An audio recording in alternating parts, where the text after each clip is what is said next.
আসসালামু আলাইকুম। Math centre চ্যানেলের পক্ষ থেকে আপনাদের সবাইকে শুভেচ্ছা। তো আমরা প্রথমত প্রশ্ন লক্ষ্য করি, কোনো ছাত্রাবাসে 40 জন ছাত্রের 30 দিনের খাবার আছে, 5 দিন পর আরও 10 জন ছাত্র আসলে অবশিষ্ট খাদ্যে তাদের কতদিন চলবে। তো 5 দিন পর আরও যদি 10 জন ছাত্র আসে তাহলে মোট ছাত্র সংখ্যা কিন্তু 50 জন হয়। তাহলে আমরা দেখে নেই অবশিষ্ট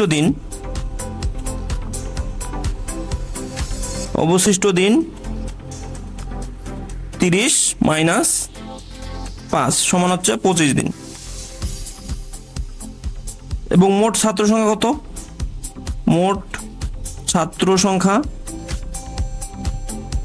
সমান হচ্ছে 40 যোগ 10 জন সমান 50 জন।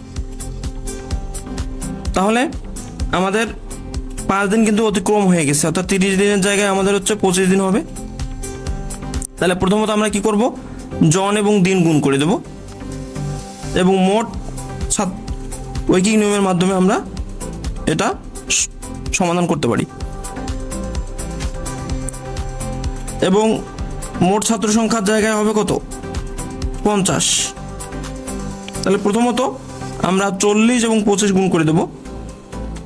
40 গুণ 25 ভাগ হবে মোট ছাত্র সংখ্যা কতজন হয়ে গেছে? 50 জন। তাহলে 50 দিয়ে ভাগ দেব,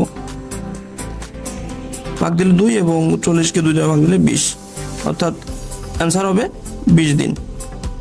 অর্থাৎ আমাদের অ্যান্সার হবে খ। তো এটা কিন্তু যদি লিখিত পরীক্ষার জন্য আসে তখন আমরা এভাবে লিখতে পারি যে 40 জন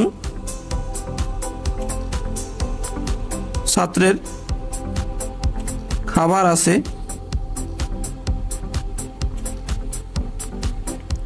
25 দিনের। তাহলে একজনের ছাত্রের খাবার থাকবে কত দিনের? 40 গুণ 25, তাহলে মোট ছাত্র সংখ্যা কতজন হয়ে গেছে? 50 জন। তাহলে 50 জন ছাত্রের খাবার আছে 40 গুণ 25 ভাগ 50। তাহলে এখানে কাটাকাটি করলে অর্থাৎ ভাগ করলে অ্যান্সার হবে 20 দিন। অর্থাৎ লিখিত পরীক্ষার জন্য আসলে আমরা এইভাবে করব। আচ্ছা, আমরা আরো একটি প্রশ্ন লক্ষ্য করি, কোন পরিবারের 10 জন সদস্যের 30 দিনের খাবার আছে, 5 জন অতিথি আসলে ওই খাদ্যে সদস্যদের মোট কতদিন চলবে। আচ্ছা, 5 জন অতিথি আসছে, তাহলে মোট লোক সংখ্যা বা মোট সদস্য 10 যোগ 5 সমান হচ্ছে 15 জন।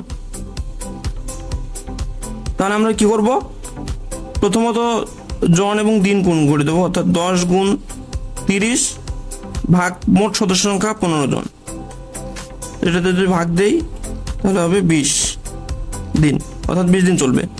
এই প্রশ্নটা যদি লিখিত পরীক্ষায় আমরা সমাধান করি তাহলে আমরা এইভাবে লিখব, 10 জনের খাবার আছে 30 দিনের। তাহলে একজনের খাবার থাকবে কত দিনের? একজনের অনেক দিন চলবে, তার মানে গুণ হবে 10 গুণ 30 দিনের।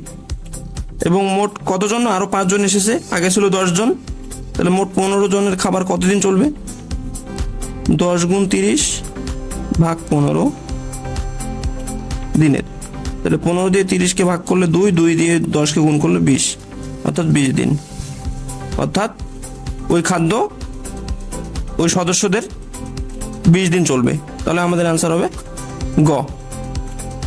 আচ্ছা, আমরা আরেকটি প্রশ্ন লক্ষ্য করি, একটি ক্যাম্পে 72 জন স্কাউটের 6 দিনের খাদ্য মজুদ আছে, 18 জন স্কাউট চলে গেল, ওই খাদ্যে বাকি স্কাউটদের অতিরিক্ত কতদিন চলবে। তাহলে স্কাউট ছিল কতজন? 72 জন, পরে চলে গেছে 18 জন, তাহলে অবশিষ্ট স্কাউট কত? অবশিষ্ট স্কাউট 72 মাইনাস 18 সমান হচ্ছে 54 জন। তাহলে আমাদের শর্টকাট সূত্রটা কি ছিল?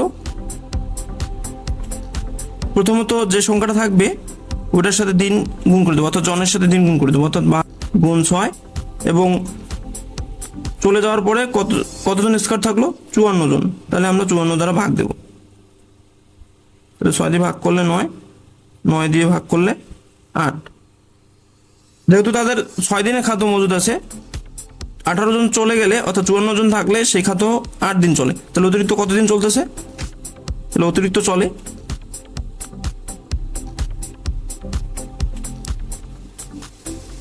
8 - 6 দিন সমান 2 দিন। অর্থাৎ আমরা যদি ওয়েকিং নিয়মে করতাম তাহলে আমরা লিখতাম এর খাদ্য আছে 6 দিনের, তাহলে একজনের খাদ্য আছে অনেক দিন থাকবে সেজন্য গুণ, এবং 18 জন থাকা চলে যাওয়ার পরে স্কাউট সংখ্যা থাকে 54 জন, তাহলে 54 জনের খাদ্য কতদিন থাকবে? এটা ভাগ হয়ে যাবে, কম দিন থাকবে মানে ভাগ হয়ে যাবে। তাহলে 6 দিয়ে 54কে ভাগ 9, 9 দিয়ে 72কে ভাগ দিলে 8, অর্থাৎ হবে 8 দিন। তাহলে অতিরিক্ত কতদিন চলবে? তাহলে অতিরিক্ত একইভাবে আমরা 8 - 6 দিন অর্থাৎ 2 দিন চলবে। তাহলে আমাদের অ্যান্সার হবে ক।